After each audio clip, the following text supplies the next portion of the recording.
அறிவு நிறைந்த பதில். புகழ்பெற்ற கம்ப்யூட்டர் நிறுவனம் அது. மேலாளர் வேலை ஒன்று அந்த நிறுவனத்தில் காலியாக இருந்தது. அந்த வேலைக்காக எழுத்துத் தேர்வு ஒன்று நடந்தது. ஏராளமானோர் அதில் கலந்து கொண்டார்கள். எழுத்துத் தேர்வில் 6 பேர் மட்டுமே தேர்ந்தெடுக்கப்பட்டார்கள். அவர்கள் நேர்முகத் தேர்வுக்கு வந்திருந்தனர். நிறுவனத்தின் இயக்குனர் அவர்களை ஒவ்வொருவராக அழைத்தார். உங்கள் அறிவு கூர்மையை சோதிக்கப் போகிறேன். சரியான விடை தருபவருக்கே வேலை. நான் சொல்வதை கவனமாக கேளுங்கள். சிந்தித்து பதில் சொல்லுங்கள்.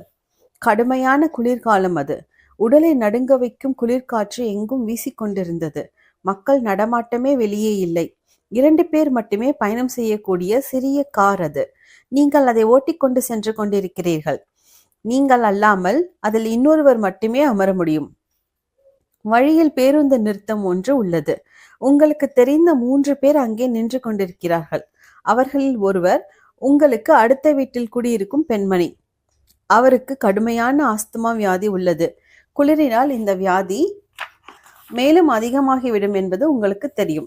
இன்னொருவர் டாக்டர். ஒருமுறை நீங்கள் விபத்தில் சிக்கி மயக்கமடைந்து விட்டீர்கள். அந்த வழியாக அவர் மட்டுமே தனியே காரில் வந்தார். மிகவும் முயற்சி செய்து உங்களை தம் காரில் ஏற்றினார். மருத்துவமனைக்கு எடுத்து சென்று உங்களை காப்பாற்றினார். அவர் செய்த உதவியை நீங்கள் என்றும் மறக்க முடியாது.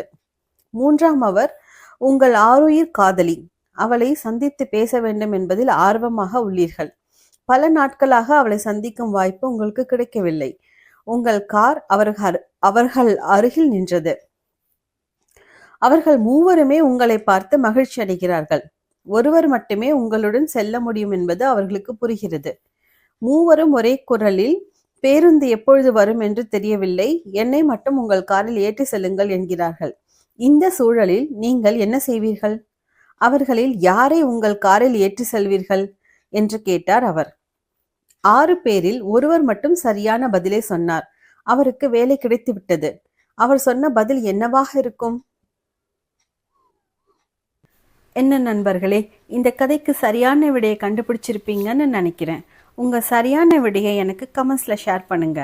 நான் இந்த புதிர்கான விடையை அடுத்த வீடியோவில் அப்லோட் பண்றேன். நன்றி.